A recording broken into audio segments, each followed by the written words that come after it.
wala po sa kanila ang tilang sakristan ng isang bulaang propeta na nasasakdal dahil sa pagyurak sa ating kabataan at sa ating kababaihan.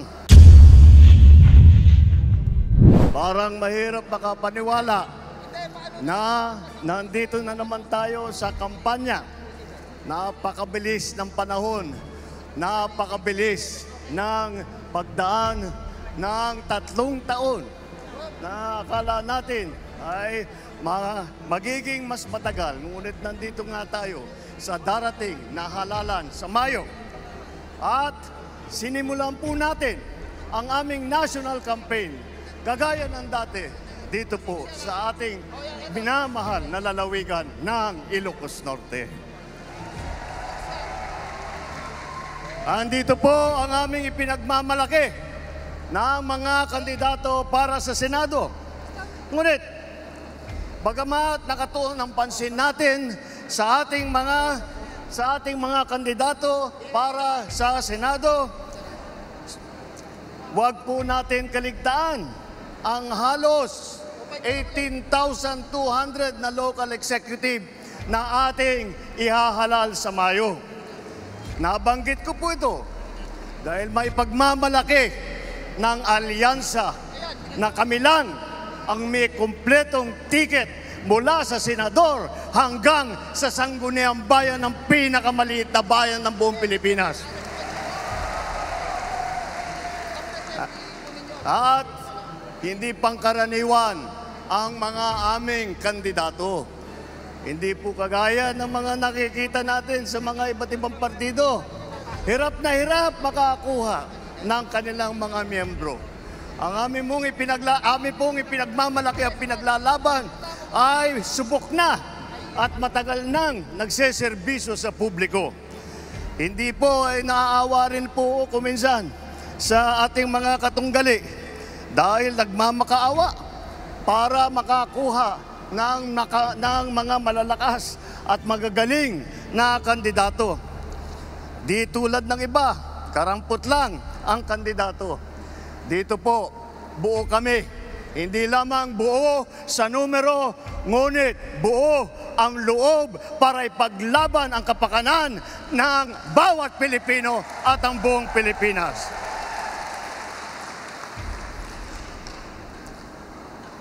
Kaya naman,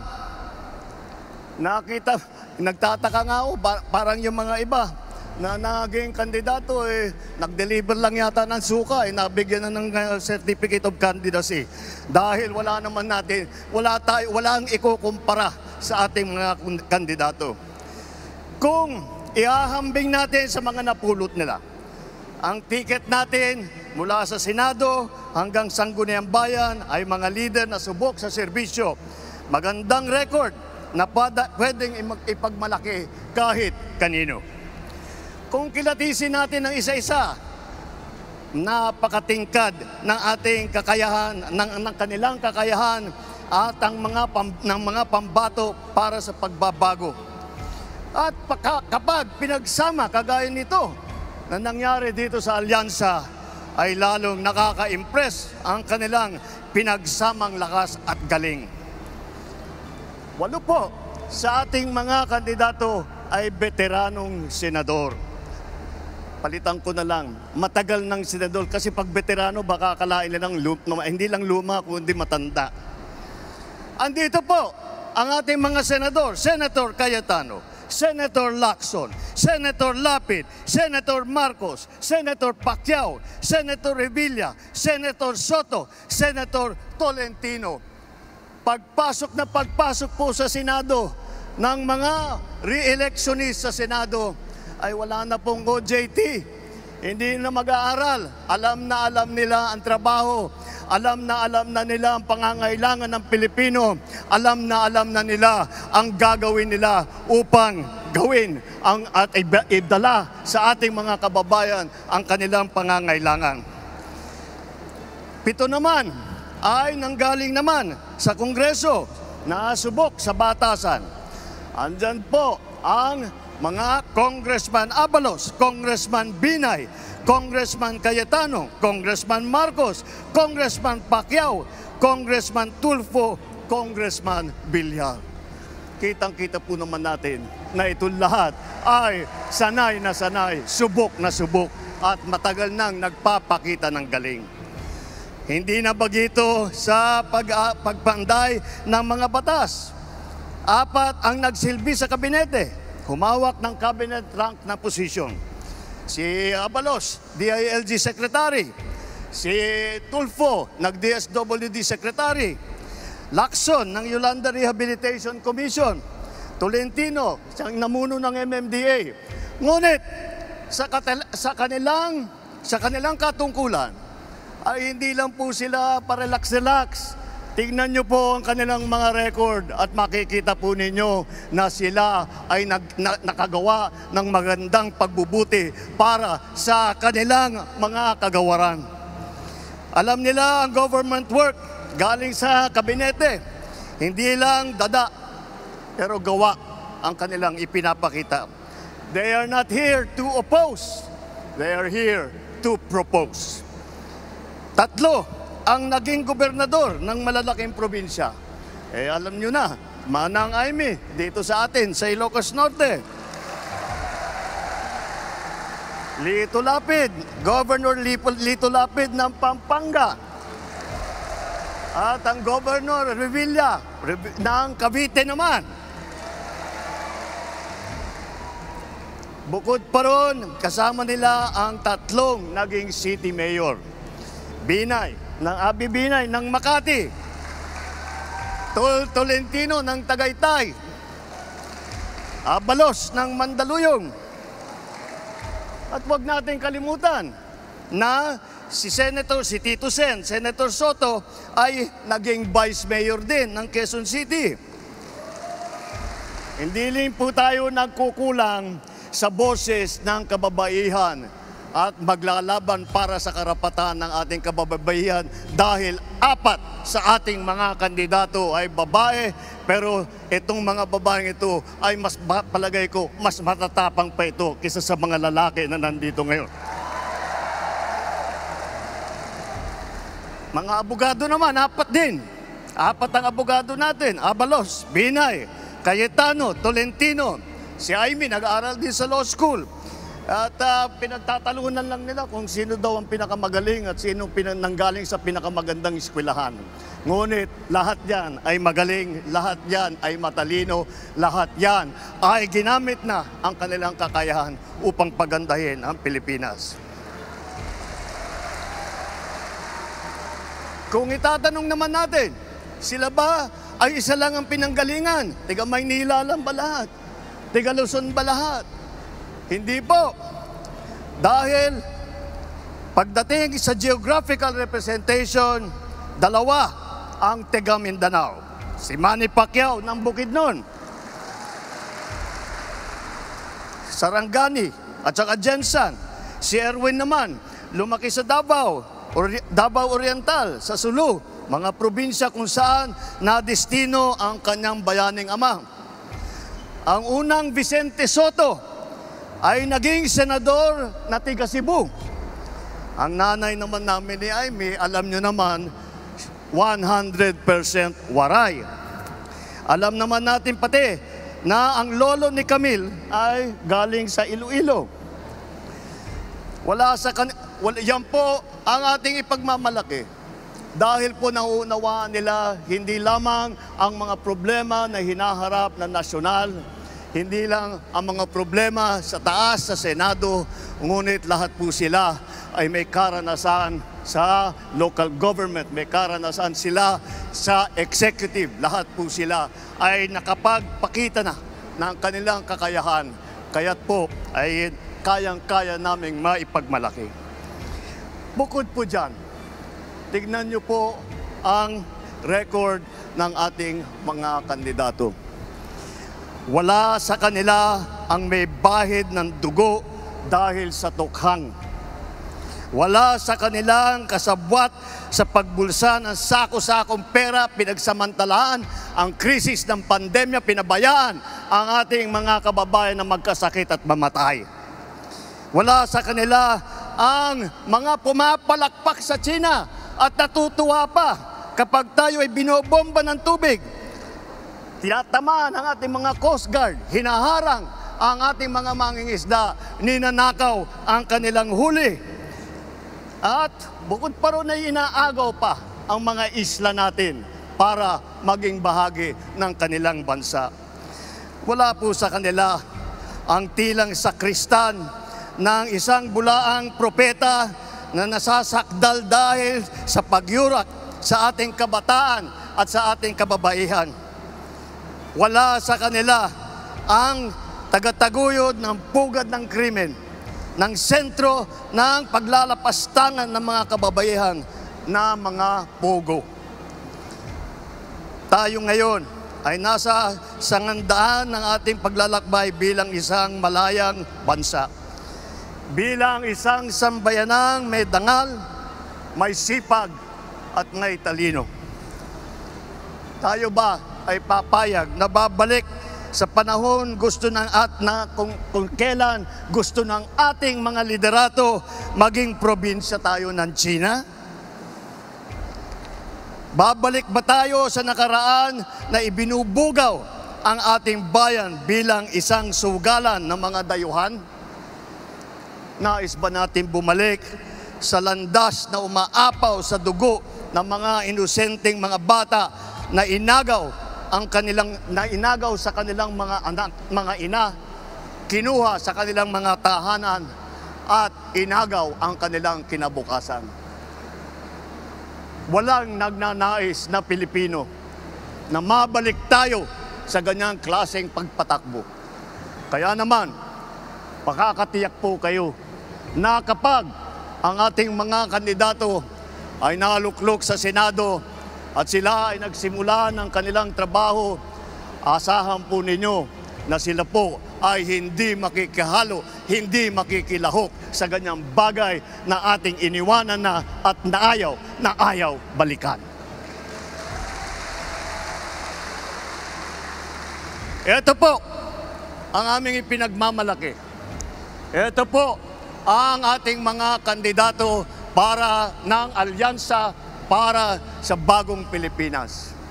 Ito po ang hinaharap namin sa inyo, ang pinakamagagaling na Pilipino, pinakamasipag na nagsiservisyo publiko, at ang buong buhay nila ay itinaya nila hindi lamang para sa kapakanan ng kanilang mga sarili, kung hindi po para sa inyo, para sa taong bayan, para sa Pilipino, at para sa Pilipinas.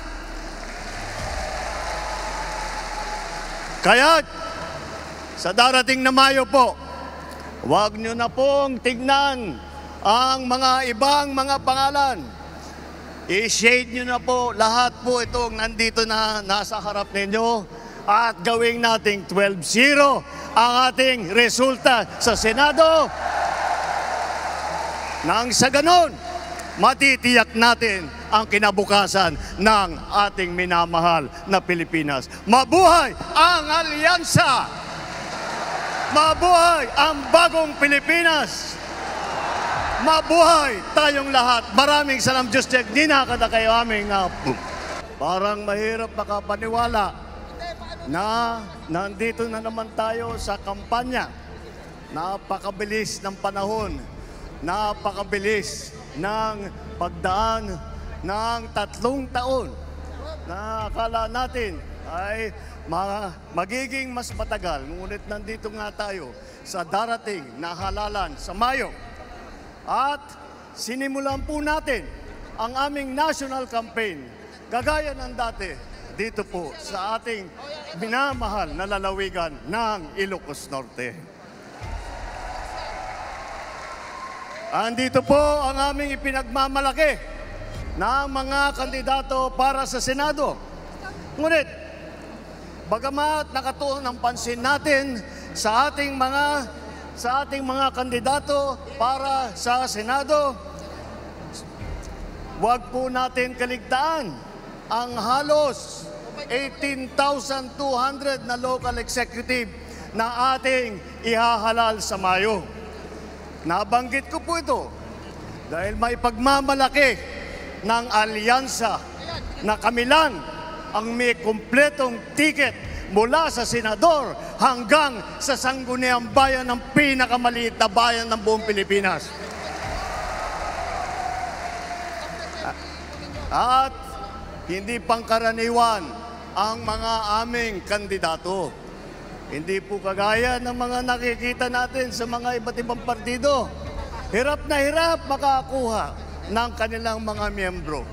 Ang aming pong ipinagmamalaki at pinaglalaban ay subok na at matagal nang nagseserbisyo sa publiko. Hindi po ay naaawa rin po kuminsan sa ating mga katunggali dahil nagmamakaawa para makakuha ng mga malalakas at magagaling na kandidato. Di tulad ng iba, karampot lang ang kandidato. Dito po, buo kami.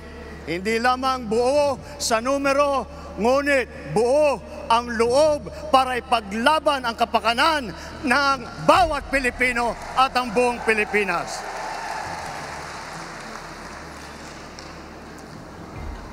Kaya naman, nagtataka nga ako, parang yung mga iba na naging kandidato, nag-deliver lang yata ng suka, nabigyan na ng certificate of candidacy. Dahil wala naman natin, walang ikukumpara sa ating mga kandidato. Kung ihahambing natin sa mga napulot nila, ang ticket natin mula sa Senado hanggang Sangguniang Bayan ay mga leader na subok sa serbisyo. Magandang record na pwedeng ipagmalaki kahit kanino. Kung kilatisin natin ng isa-isa, napakatingkad ng ating kakayahan, ng kanilang kakayahan at ang mga pambato para sa pagbabago. At kapag pinagsama kagaya nito na nangyari dito sa alyansa, ay lalong nakaka-impress ang kanilang pinagsamang lakas at galing. 8 po sa ating mga kandidato ay veteranong senador. Palitan ko na lang, matagal ng senador kasi pag veterano baka akalain nilang hindi lang luma kundi matanda. Andito po ang ating mga senador, Senator Cayetano, Senator Lacson, Senator Lapid, Senator Marcos, Senator Pacquiao, Senator Revilla, Senator Soto, Senator Tolentino. Pagpasok po sa Senado ng mga re-electionist sa Senado ay wala na pong OJT. Hindi na mag-aaral. Alam nila ang trabaho. Alam na nila ang pangangailangan ng Pilipino. Alam na nila ang gagawin nila upang gawin at idala sa ating mga kababayan ang kanilang pangangailangan. 7 naman ay nanggaling naman sa Kongreso na subok sa batasan. Andyan po ang mga Congressman Abalos, Congressman Binay, Congressman Cayetano, Congressman Marcos, Congressman Pacquiao, Congressman Tulfo, Congressman Villar. Kitang-kita po naman natin na itong lahat ay sanay na sanay, subok na subok at matagal nang nagpapakita ng galing. Hindi na bagito sa pagpanday ng mga batas. 4 ang nagsilbi sa kabinete, humawak ng cabinet rank na posisyon. Si Abalos, DILG Secretary. Si Tulfo, nag-DSWD Secretary. Lacson, ng Yolanda Rehabilitation Commission. Tolentino, siyang namuno ng MMDA. Ngunit, sa kanilang katungkulan, ay hindi lang po sila parelax-relax. Tingnan nyo po ang kanilang mga record at makikita po ninyo na sila ay nakagawa ng magandang pagbubuti para sa kanilang mga kagawaran. Alam nila ang government work galing sa kabinete. Hindi lang dada, pero gawa ang kanilang ipinapakita. They are not here to oppose. They are here to propose. Tatlo ang naging gobernador ng malalaking probinsya. Alam nyo na, Manang Aimee, dito sa atin, sa Ilocos Norte. Lito Lapid, Governor Lito Lapid ng Pampanga. At ang Governor Revilla ng Cavite naman. Bukod pa ron, kasama nila ang tatlong naging city mayor. Abi Binay ng Makati, Tolentino ng Tagaytay, Abalos ng Mandaluyong. At huwag natin kalimutan na si Tito Sen, Senator Soto ay naging vice mayor din ng Quezon City. Hindi rin po tayo nagkukulang sa boses ng kababaihan at maglalaban para sa karapatan ng ating kababaihan dahil 4 sa ating mga kandidato ay babae, pero itong mga babaeng ito ay palagay ko mas matatapang pa ito kaysa sa mga lalaki na nandito ngayon. Mga abogado naman, 4 din. 4 ang abogado natin: Abalos, Binay, Cayetano, Tolentino. Si Aimee nag-aaral din sa law school. At pinagtatalunan lang nila kung sino daw ang pinakamagaling at sino nanggaling sa pinakamagandang eskwelahan.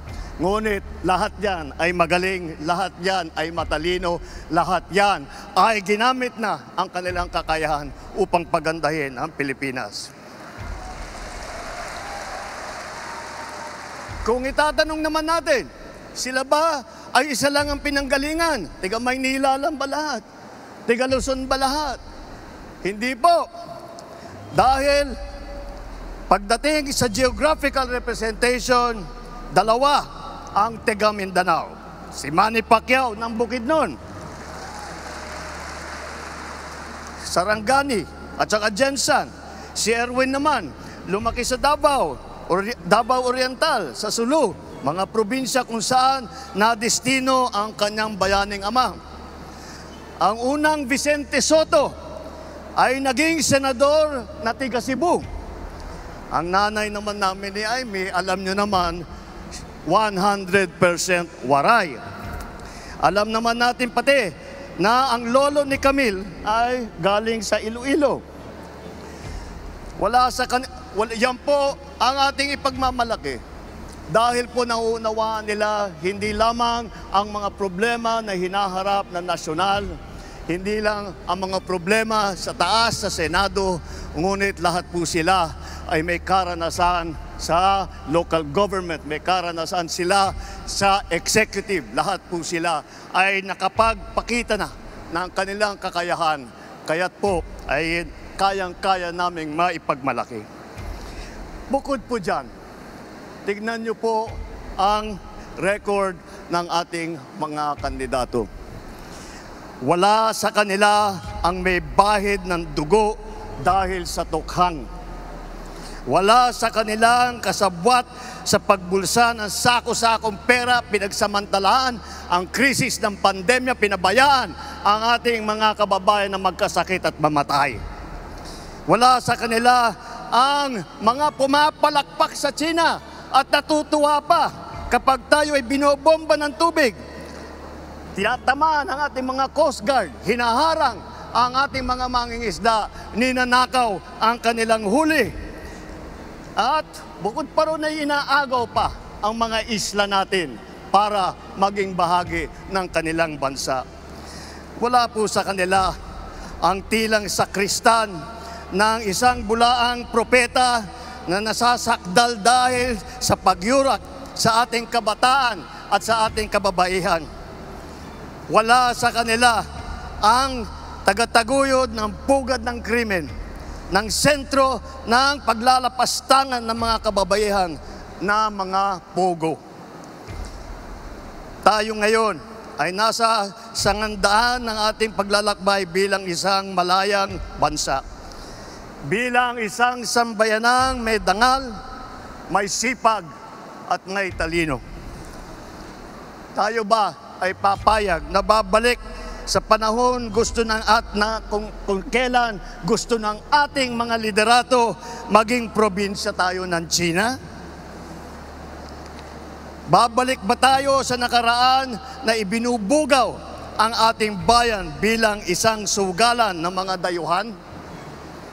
Nais ba natin bumalik sa landas na umaapaw sa dugo ng mga inosenteng mga bata na inagaw sa kanilang mga anak, mga ina, kinuha sa kanilang mga tahanan at inagaw ang kanilang kinabukasan? Walang nagnanais na Pilipino na mabalik tayo sa ganyang klaseng pagpatakbo.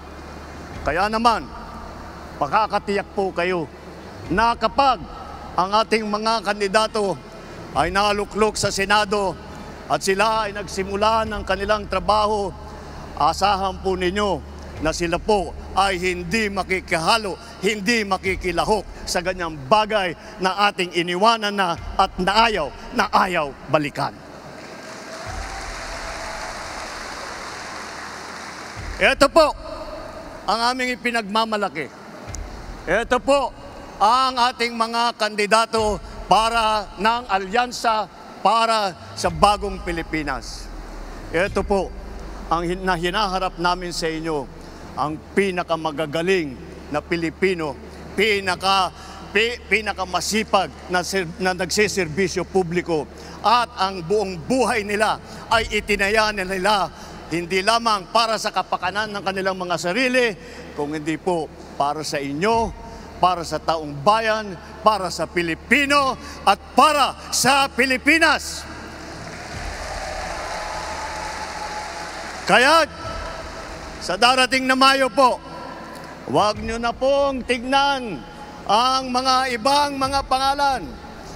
I-shade nyo na po lahat po itong nandito na nasa harap ninyo at gawing nating 12-0 ang ating resulta sa Senado. Nang sa ganon, matitiyak natin ang kinabukasan ng ating minamahal na Pilipinas. Mabuhay ang alyansa! Mabuhay ang bagong Pilipinas! Mabuhay tayong lahat! Maraming salam, Diyos, nina kada kayo aming